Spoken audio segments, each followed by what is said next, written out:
In today's episode, we're going to talk about income strategies. This will be part 1 of 2.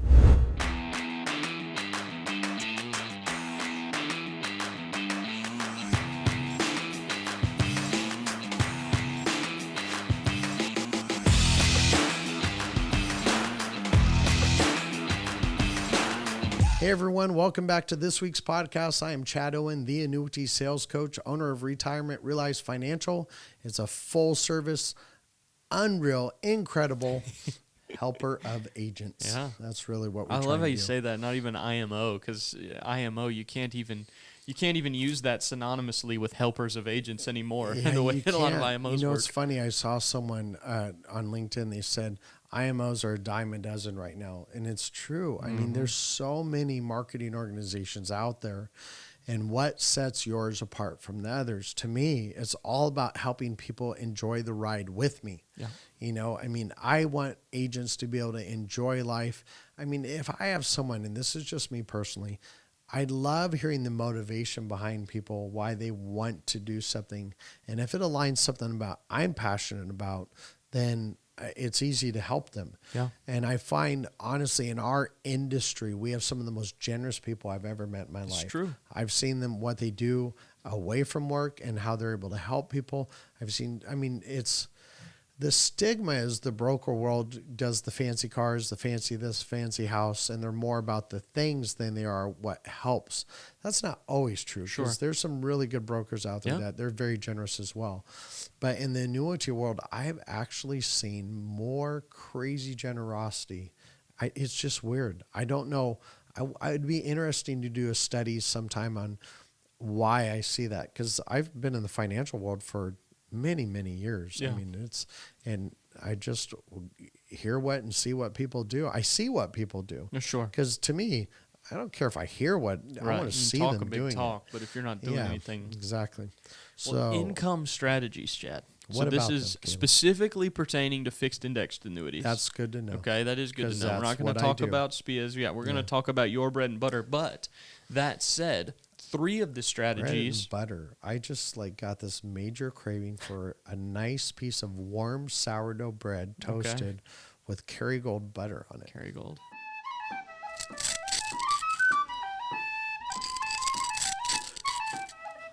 Kerrygold. Nice. And I want, Kerrygold. what is it, Texas Roadhouse rolls with their whipped butter. Oh, yeah. Kerrygold. You know, I wonder when people listen to us, because we talk about food quite a bit. They're like, darn it, Somebody's trying to pulling, lose weight. What's going on? pulling over, getting food, Yeah, stopping I at the- usually fast every day till 5 to 7 o'clock. So I usually don't. I stop eating around 9 o'clock. So I'm torturing myself right now. Yeah, it's true. Hey, It's very true. it's okay. I'll take one for the team. But the 4 income strategies, there's one that you use far more than the other 3. And I've heard of the other 3 used. I've actually had conversation with agents and talking about how are you creating income streams for your clients. These are 3 very common practices and You've not got me always intrigued, the best. because So, we don't talk about this ahead of time. right. So this has me intrigued. Yeah. So we're going to talk about the 4 strategies today. And then next week in part 2, we're going to cover the do's and the don'ts. When do these particular strategies apply and when should they be avoided? Okay. Okay, so number 1 strategy is probably... Do you feel like we're looking into the sun right now? I do. Like we've got a studio light. I keep trying to angle my face. I'm just kidding. Like that, your face is now sunburnt. Yeah. It is worth adding here, though, Chad, that income strategies will rarely come up as a need unless you're doing a full fact finder and planning worst case scenario. If you're just talking with clients about, well, what do you want? Most of them are just looking I'm totally for some fine right kind now. of... We have plenty of income coming in. Yeah, as long as you're both still alive. Right. Yeah, they were looking for some kind of protection and accumulation, and it's the agent's responsibility to do a full fact finder, find the worst case scenario, and a lot of times that's where the income need pops up. So if you're not doing that, you're probably not going to find it as often, but you should be doing that. I did it again. I just totally blocked you out. That's okay. It's a skill set. It's an easy thing to do. No, it's not. I'll never forget. No, it's not. I'll never forget the one time I told you, or I've told you this multiple times, but I was like, Chad, you will always be one of my favorite people to pick on and mess with. I love pushing your buttons. And you looked right at me and said, Caleb, you will always be one of the most ignorable people. I was like, yeah, fair enough. You know what's so funny though? We say that, but then I still like, hey, I mean, I'm the one that said, hey, you know what? You can go ahead and start dating my daughter or and then I'm the one that said, hey, why don't you come work for me? And I'm the one that says, let's go hunting. And what am I doing? Chad's been pursuing me for years. Okay. Let's not put in those words. Okay. All right. Strategy number 1, annuitization. Been around a long time. It's an age-old income strategy. Yep. Essentially, you're taking the premium, the account, whatever you want to call it, and you're converting that into a guaranteed income stream for life. Right? Very straightforward. Now, there are pros and cons. Cons. I know how you feel about it. Cons. The pros, I will say, is that it is a guaranteed stream of lifetime income. So is an income rider. It's true. And we're going to get to income riders, and because Chad loves income riders. Yep. But there's another pro of that. It's often what would be considered a high guaranteed income amount. Right. That's fixed at that amount for the rest of your life. And if you do the one with inflation rider, you have to take less in the beginning. So con. I mean, I'm looking objectively and saying that is a pro. The fact that you lose control of your money. But you can get return of premium. Yeah, okay, so for 15 years, you got your money back. Yay. You know, I'm not a big fan of it. I've done it 4 or 5 times in 18 years. Yeah. And it was really weird circumstances. Like if you have someone, and this just hasn't happened. Wow. Yeah, this has only happened twice when someone was under the age of 59 and a half. And we had to have an income stream. One lady was paralyzed, so we had to have an income stream. You knew it. And then, because they have the exclusion ratio on that, and you don't have the 10% penalty. And then the other one was a very similar type circumstance, just because of health issues. They needed money like right now, and they weren't at the right age. And then the other 2 were just people that we needed, and this was back when the interest rates were higher. There wasn't the good indexed annuities, and we had to use the highest potential income they could ever get. So you squeeze out every drop of juice out of that lemon. But nowadays, with the way they've adapted these income riders, especially if you can get the ones with good indexes that back them up, you can do way better than even you take the worst case scenario. And then you do between the worst case scenario as far as the fixed guarantee, and then the worst case scenario in the income rider with the index growth, you're still going to be way better than what you would if you annuitized it. Yeah, I mean, if you look at what the account value has the potential to do, right? If you're considering just straight income stream and what you're taking every year, it's not uncommon for annuitization to beat a rider, like because of what you're giving up. But you have to bear in mind you're not giving up a 1%. Fee like you would be in a rider. You're giving up control of the account in exchange for that. And the likelihood it will eventually be paying less than what it would have if you would have done a good indexed annuity with an income rider. Yeah, it's true. And if you can't tell, Chad loves his income riders. Well, the reason why is because, and this is just, now if you do an immediate annuity, you're done. You're never getting another deal again as far as with that money. But it's the same thing with an indexed annuity with an income rider. If you do it right, you're just never getting that money again. That has already been given a purpose. It's what it's for. Now, there are some scumbag slimeball agents out there that will still try and replace annuities with income riders. And I hate that. I've never done that. But there's a guy in our area that he sends out letters to his clients, and he's like, this is your account value. This is your surrender value. A bonus will put you above. Not even stating anything about the income value that's on that annuity. And he sold it. Yeah. And it's like, man, I hope they fry that guy. I'm working with the lawyer to help that guy get shut down completely. It's scummy and slimy. And then I called him on it. I called him and I said, hey, why are you surrendering these annuities when you're the one that wrote them and you're putting them into a new one? He goes, now, come on, Chad. The insurance companies want you to replace this business. And so I finally got a client to be able to cooperate with that in a very good way. and multiple clients. And so I keep running into them. So hopefully I don't run into them anymore. I hate it when people take advantage of someone and really rip them off. That's exactly what they're doing, especially ripping them off for your own personal gain. Yeah, that's if you can't tell how I feel about those. big time. Okay. You want to go Elon Musk and Putin with you and him?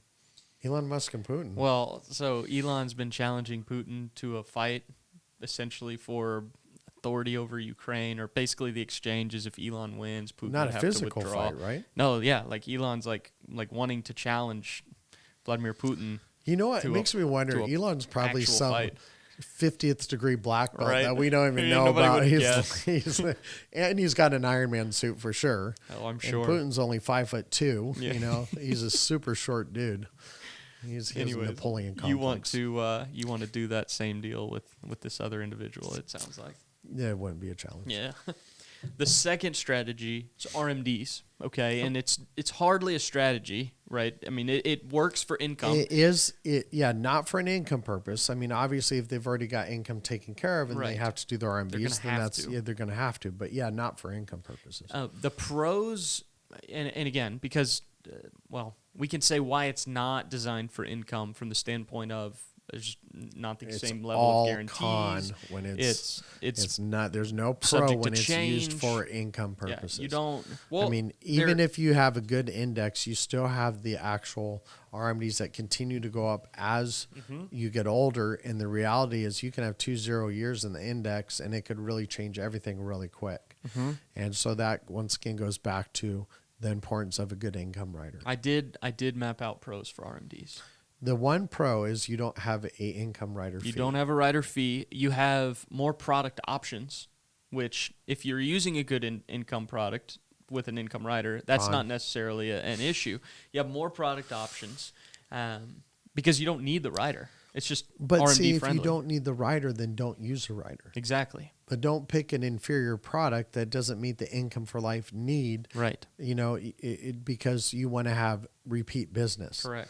And that's why a lot of agents just do straight indexed annuities. They do the 7 and the 10 year because they know in 7 or 10 years they're probably going to try and replace that annuity. If your index strategies happen to perform well, which they may or they may not, we don't know. But a good indexed annuity, though, honestly, will still have really good index strategies. Totally. With an income rider. But as your RMDs... Now, I couldn't say that in 2005, 2006, 2007 even. I mean, if you had an income rider, your indices were trash. Yeah. And there's still a lot that have the super high guaranteed income products rarely have good index strategies. Income will never increase, but the index, I mean, I tell people all the time, even when we didn't have the good options, I'd say 17 to 20 years, your death benefit is gone. It's just done. Yeah. Yeah. I had another thing. If you were to try and strategize with RMDs, and here's the thing, is when you look at illustrations right now, it's prime time for those products that their income rider multiplies what the index does, and then it has these growing potentials. We know where those are located. It's prime time to show RMDs because, again, the last 10 years have been phenomenal. But the thing that those are contingent upon is index performance. What if we ran into 3 or 4 years? I mean, the longest that I know of was the Great Depression, 9 years, right, where the market went down. But there's nothing to say that we couldn't have a 3 to 5 year downfall. I mean, I don't know that, obviously, but with this market going up for 12 years, I mean, if it went up for, let's see, went 2003 to 2007, so we had 4 years, and then it went down 2. So it would be safe to say if we went up 12 years, could we have a 6-year fall? It's possible. You could. Not we like don't those know. doom and gloomers, There's a couple doom and gloomers out there who are saying, we're going to have a 70% fall in the market. We don't know that. Well, we're going to barter for gold. Trust me, if you're at the bartering for gold stage, bullets are far more valuable than gold. That's true. So, unless you have to flee the country. That is one thing that precious metal bullets does. still would take care of that. You think? Yeah. In other countries where they don't even have guns? Well, that's why bullets would be valuable. If you go be the only one with them. Exactly. Oh, my God. I mean, if you go in a country where there's no bullets, no guns. Yeah. Yeah. Anyways, the third strategy, penalty-free withdrawals, idea being, and that really it only applies during the surrender period anyways, right? But I know people that will say, for income, just draw out 6% of your account value every year. So how long are you going to live for? That's the problem, is there's no guarantee on it. If you have years where you credit nothing, you have to withdraw an increased percentage each year to have the same amount of income. So to me, that one is like, of all three, to me, just withdrawing penalty free is the worst option. If you're talking income for life, they're all bad options. Well, and then you get to the income rider. And this is Chad's favorite. But the reality is, the reason why is the because most I don't care how long they live for. The income's never stopping. It's the thing that the two things we can never answer. How long are you going to live for, and where's the stock market going to be tomorrow, let alone 5 or 10 years from now? Yeah. And when I do income planning, I use the absolute worst case scenario that the index did nothing, and I show them what it would be. That's really what it comes down to. And now, yes, I'm diehard income riders when it's right. Exactly. Because I have millions and millions and millions of dollars in annuities with clients that we didn't do an income rider. They didn't need it. Everything was fine. But let's get real. Does it affect my commission either way, whether they do an income rider or not? Nope. No. It doesn't matter. But does it affect my client's income? It affects them way more than it affects you. And so it's their money, not mine. I made a list of a bunch of pros that I find with income riders, and literally, you'll see how few, and again, and cons. Let's see if I agree with you on the cons. We'll see. Pro number one, guaranteed amount of lifetime income. And again, lifetime income. Often contains a bonus, often contains a roll-up rate, maintains control of the account value. There's indexing opportunities still. Some riders provide increasing potential for inflation protection. Some provide doubling income for long-term care needs. It's very important to know on those. So I've never seen one that if that account value runs to zero, that doubling stops. Right. So it always goes back to the original income amount. You've got to make sure you know that. Cons. And these cons are, they're not, I don't even know if you can fully call them cons as much as they are just implications. I'll tell you if we can or we can't. Typically a fee for the rider. All reinsurance has a fee. You're paying to create guarantees that other free strategies can't create. So toss up there. Use of penalty-free withdrawals may reduce the income. That's true. So, But if you're truly using this for income and you have enough set aside emergency funds and savings, you shouldn't need penalty-free withdrawals. You shouldn't need that. Yep. Correct. And then there are some that may not protect against inflation, right? There's a lot that are just leveled and capped, and that's what it is. But what's inflation going to be? We don't know. We don't even know. We don't even know. You think about RMDs, right, as a historically often viewed as superior way of hedging against inflation is just drawing RMDs because you've got an increased essentially RMD percentage. And if your index strategies work, you're drawing a higher percentage on a larger account. There's a point where that will eventually balance out. Maybe. Depending on how much you're actually drawing and how much is getting credited. But that's a solid strategy for inflation protection, but you don't know what it's going to do. That's the problem. So, there's ways you can ladder annuities too to help with that, ladder income riders, but that's a whole nother topic. Well, next week we're going to talk about the do's and don'ts and when these individual strategies apply and when they do not. Good. Yeah. I'm looking forward to that. Well, I hope this helps you guys. You have a great day, and of course, happy selling.